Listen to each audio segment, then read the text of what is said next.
like Ventura TV Appliance on Facebook, it's nice. But when you love the Whirlpool appliances we deliver, it's even better. Our website is cool, and it's a good place to start, but you really should touch the merchandise before you buy.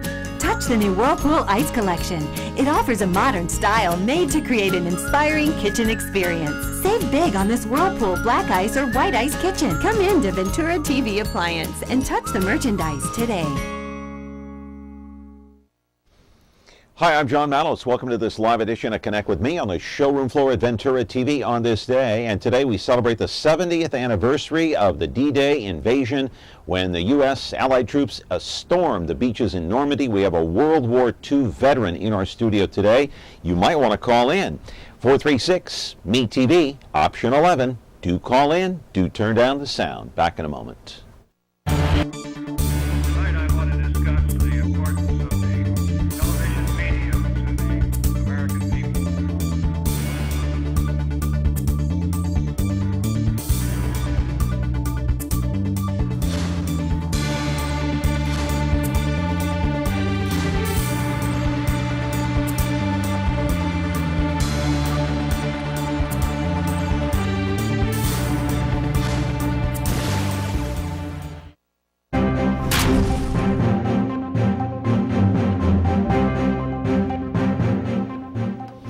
You know, it's hard to believe that it's 70 years ago today, June 6, 1944, that the Allied troops stormed the beaches of Normandy, of course, trying to free Western Europe during World War II. Today, our topic, well, we have a World War II veteran here in the studio today. He did not take part in that invasion. He did take part in the Battle of the Bulge, though. We encourage your phone calls at 436-MeTV, option 11. 70 years, that's how long it's been.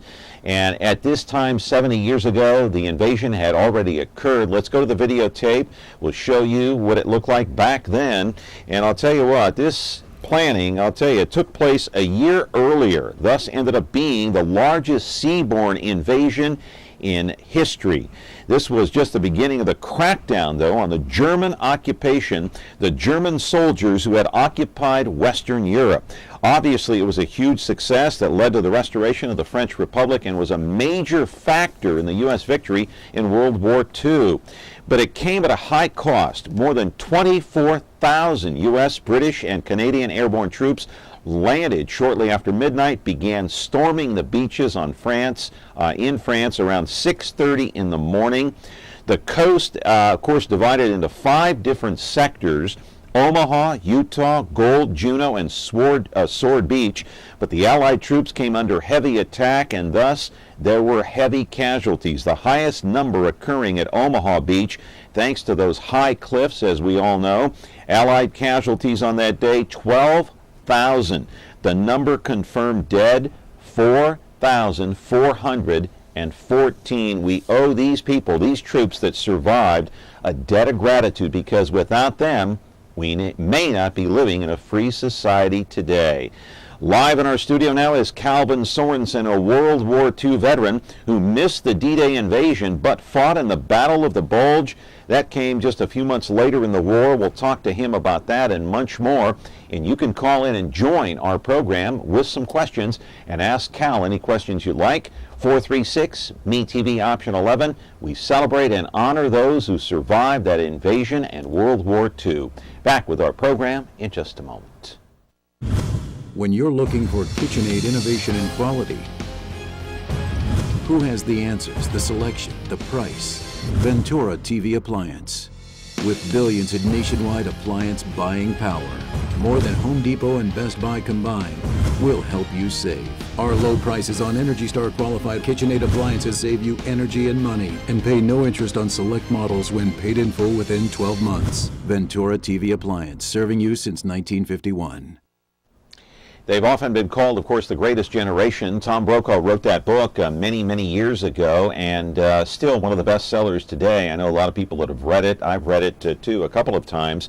Hard to say at this point how many World War II veterans are still left, and hard to say how many of them are actually dying off each and every day. They're getting up there in years, most of them, and of course now we have Honor Flight honoring those with a free trip back to Washington, D.C. to take a look at and view that World War II memorial. In our studio now, Cal Sorensen, a World War II veteran. Welcome, sir. How are you? I'm fine this morning. I don't know if I should salute you or not on this 70th anniversary of D-Day. Amazing. Now, you missed D-Day. Where were you on D-Day 1944? I was still going to BYU. You were still going to BYU furthering my education. Furthering your education. But just a few months later, not too long after the invasion, what, about 6-7 months later, you enlisted. And I want to pick up the story when, let's see, well, you were born in Utah, is that correct? Right, And you attended BYU. Now tell me your story, because you enlisted into the Merchants Marines, right?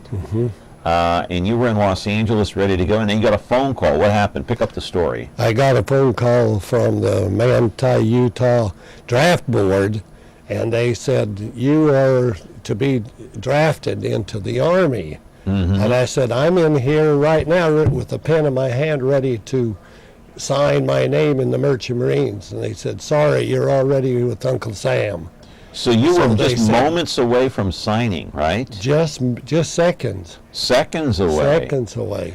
All right, they said, you must go home, come home, and you will be drafted at Fort Douglas, Utah.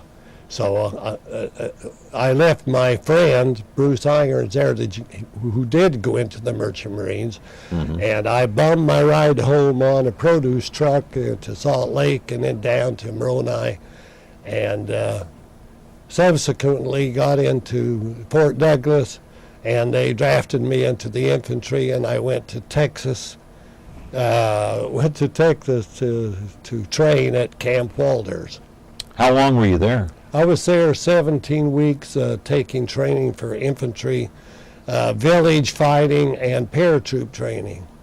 And then from that point on, you were shipped off to the East Coast, is that right, to go overseas? Yes, I went on the Queen Elizabeth to Scotland, and then from Scotland down to Le Havre, France, and then in France to Metz. Metz, France, which was one of the first big cities that the United States Allied Forces captured from the Germans. But thereafter, then the Siegfried battle took place, and the Germans were trying to push the Allied forces back into the Atlantic Ocean, you know. Yeah. I want to take you back to 1944. I guess it was January 30th, 1944. You boarded the Queen Elizabeth, right? Heading for Scotland.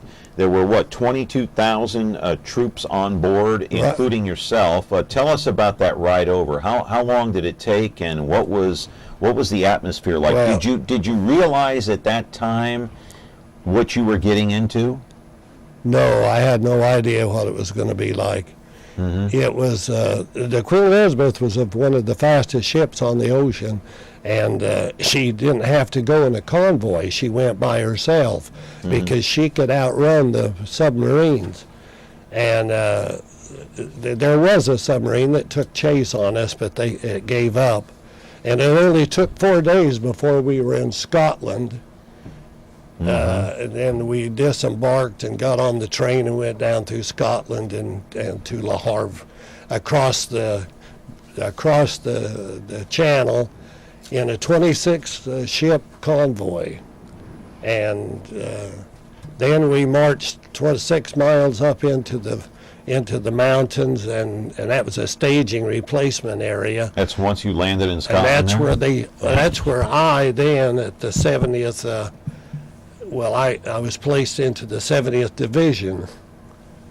And from then on, that's when we got into battle, because we had to try to stop that blitzkrieg of the Nazis, the German Jerries, you know.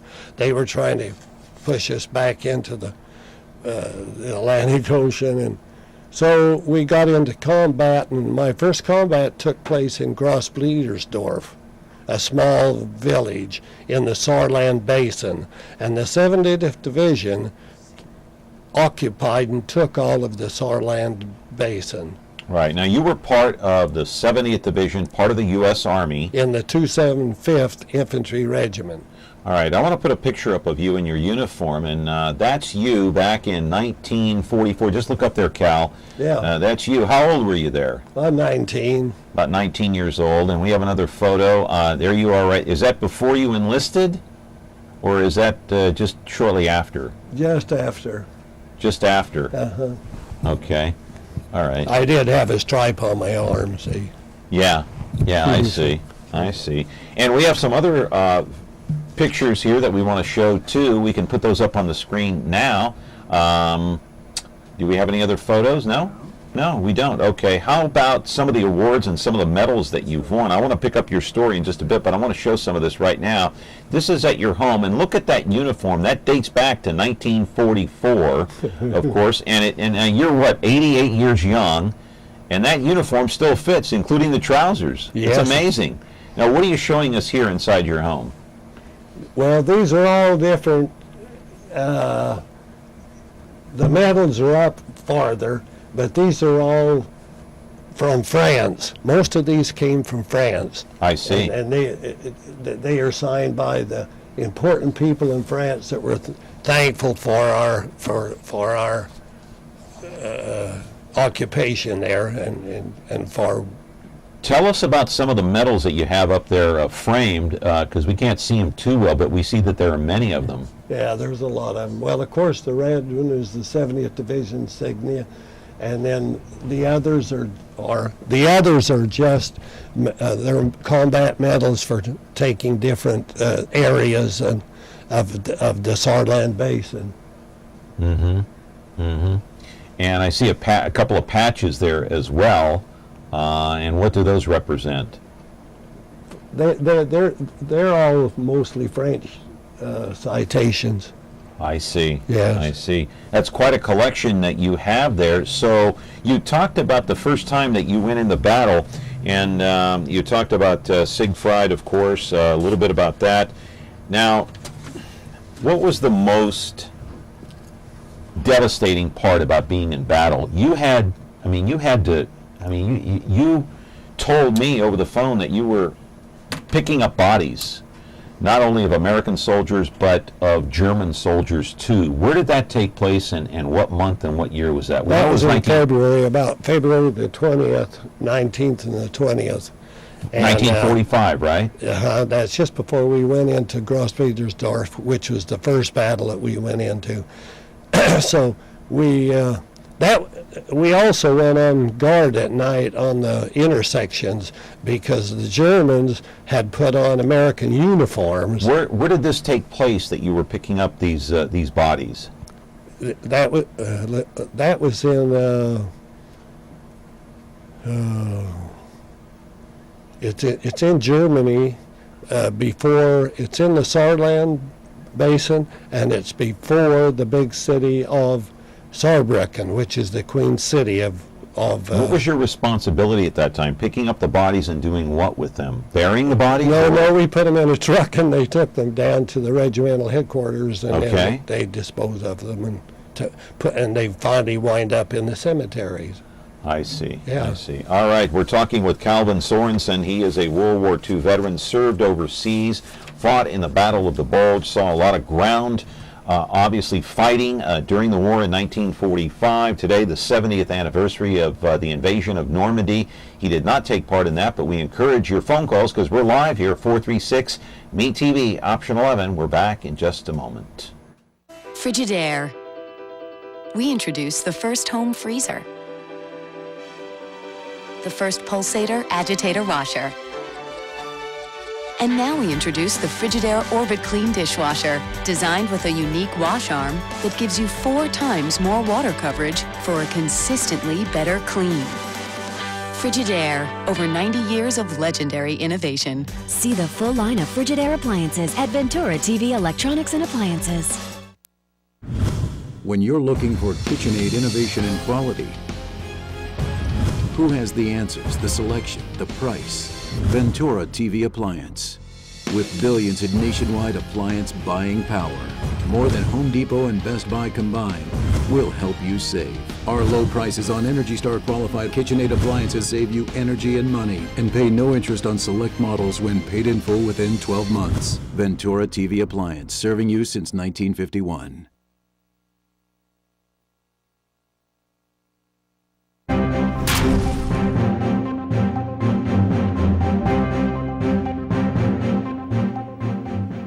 And we've got a call here on Connect With Me. Good morning, and your question for Cal, please, quickly.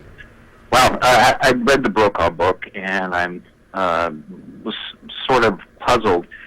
Can your guest explain the feeling of camaraderie and one-manship with his colleagues, the other soldiers that he served with? One of the messages that Brokaw tries to put forth in his book is that there was an overwhelming sense of unity amongst the Allies, and their sole purpose, of course, was to defeat the Axis powers. Question for your guest: did that actually happen, Calvin? Did you actually feel like you were one united effort to topple the Third Reich? Did you feel the camaraderie that gets explained at length? Did you feel a sense of unity with the Allied troops? Yes, that came about the fact that we were in such close proximity to one another. We were as a unit, a group, clearing the area of Germans, and we had to protect one another. As was cited in the book, there was a lot of sniper action there. Mm-hmm. And so my buddy got killed in there, and then afterwards the Major Cahoon got killed, and then his runner got killed, and it was so we had to help one another and take care of one another, or we wouldn't have lived through it. How'd you survive? Luck. A lot of it is luck, and a lot of it was the training we received. We were in foxholes and trenches almost all the time, and it was cold. It got 50 degrees below one night there, and of course there was snow on the ground, lots of it, and all we had was the combat boots we had and an OD jacket, and so you slept in the foxholes and the trenches right with the water, and you warmed the water, and the water protected you from the freezing cold, because it was 25, 30, but like I say, one night it was 50 below zero. And where was this? What part of Germany was this? That was in France. That was in France? That was in France, in the Saarland Basin before Saarbrücken. We have more video to show, but before I get into that, can you describe the feeling of having that unity, and what is the feeling of having to go to battle and being in combat? Well, when I left the so-called chateau, which was actually only a big cafe, when I left there, I was the only. We were not with a group of soldiers and a group of cadre. We took care of ourselves. And so somebody had to take the responsibility of leading that group, and that's what I did, because I was the first one there. When the Jeep came up and the Jeep driver got shot, and I made my way over to the cafe, then from then on it was combat, because there were Germans all out in front of us, and so we had to take care of them. Yeah.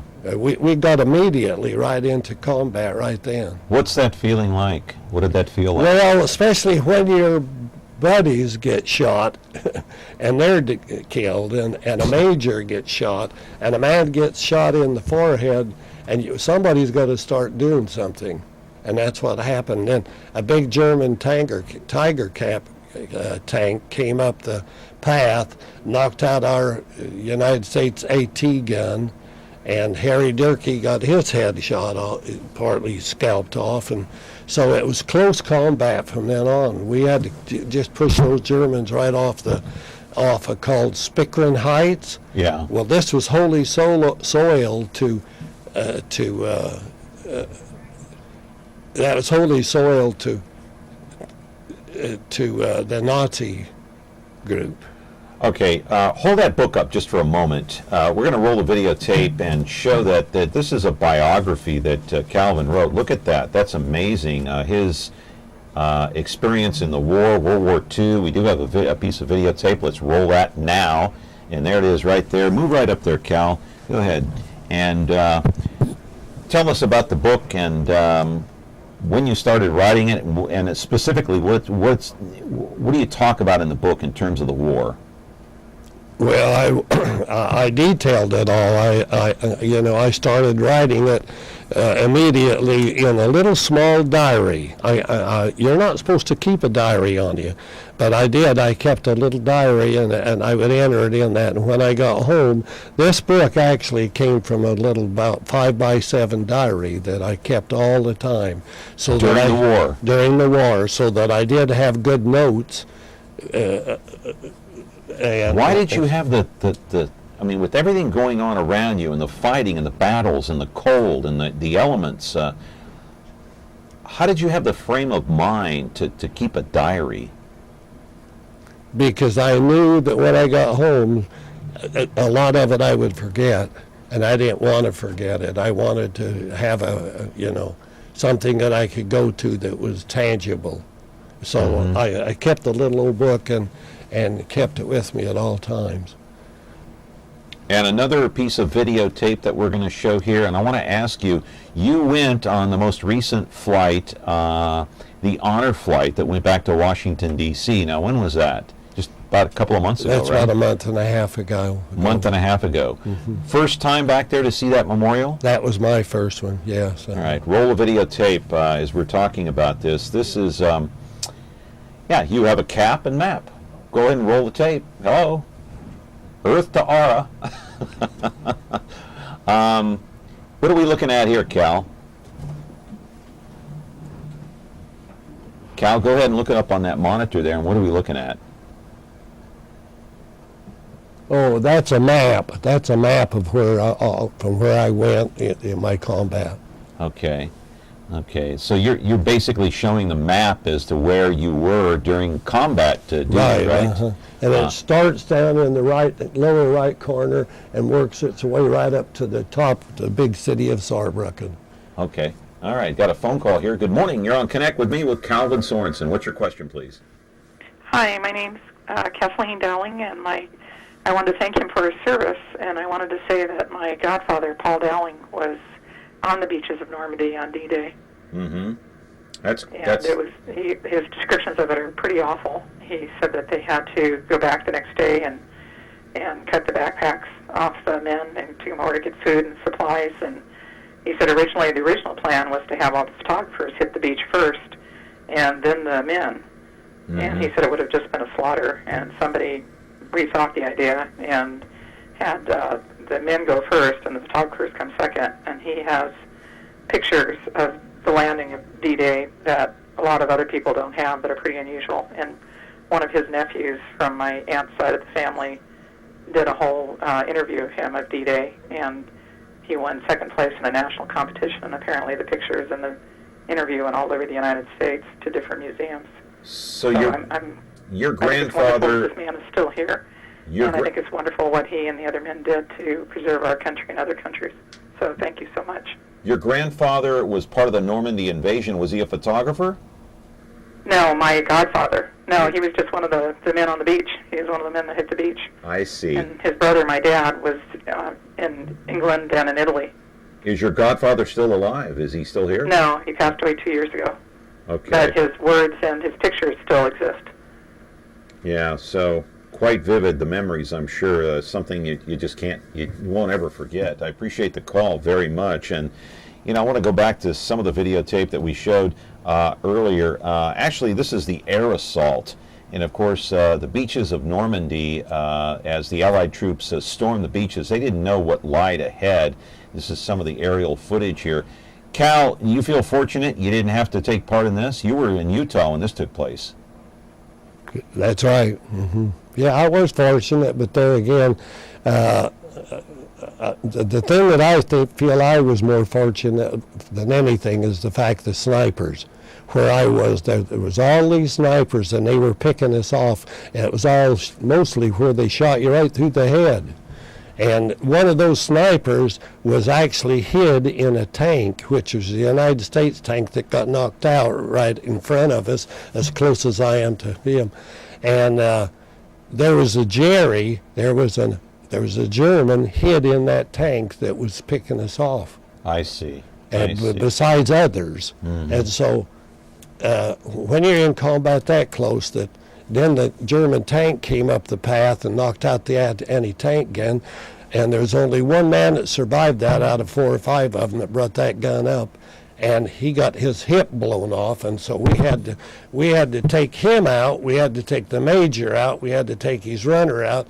I had to take my buddy out, and then when I'd finally taken them down to the cafe building, then we had to go back and start clearing the top of the Spickeren Heights, and that's what we did. Right down to Saarbrücken, right to the Saar River, and right up into Saarbrücken, and we had to go through 1,000 bombers laid bombs on Saarbrücken the night before we went into the city. Yeah, and the biggest thing about the invasion in Normandy, Omaha Beach had all those high cliffs. And that's where the Germans were hiding, and that's what made it so difficult. That's why there were so many casualties that on was Omaha. terrible. It was awful. I want to roll another piece of videotape because you're 88 years young, and you keep in shape, you told me, by gardening, right? Right. All right. This is your garden here at your home here in Fresno, and tell us about it. Well, I got about 34 trees there of all kinds, and it keeps us in all the fruit and citrus that we want to eat and give away to the neighbors and anybody that comes down the street. But it gives me a lot to do to keep in shape because there's so much pruning and gathering and cleaning and so forth. You do all the pruning and taking care of those trees, do you? Yes, Yeah, how do you do that at your age? It's amazing. Keeps you young, huh? If I didn't do it, I wouldn't be here. That's what I think. I give that credit. Also, I have a background in physical education. That's where I was. My master's degree is in physical education. Right. Did you enjoy honor flight? It was exceptional. That was one of the finest things that's happened to me as a veteran.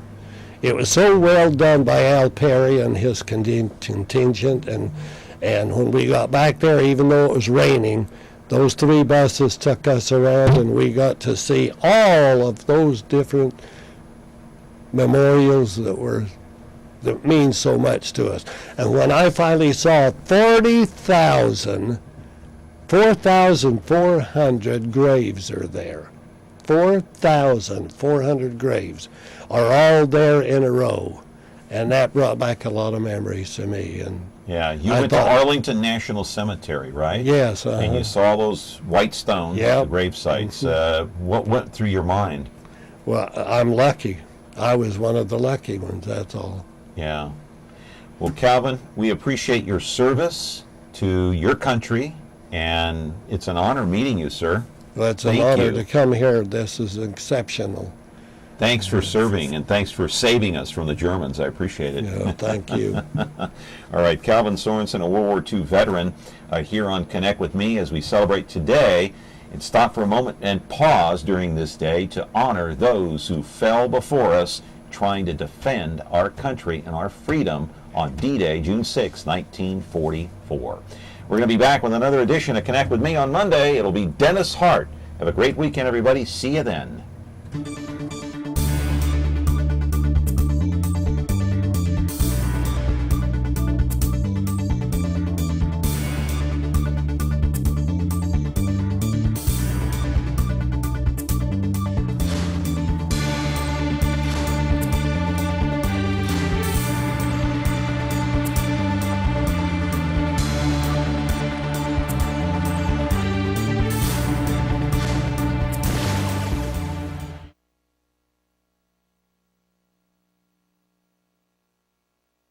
Do you like me? Just like me. Like MeTV Fresno on Facebook. Get the latest news, interact with others, watch videos, become a fan of me. You ready, Bo? Let's go.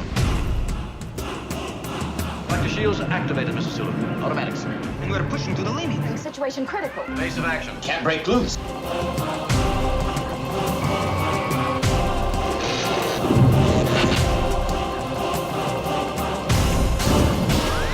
Peace or utter destruction. It's up to you. Star Trek, Saturdays at 9, 8 Central on MeTV. Brought to you by Ventura TV.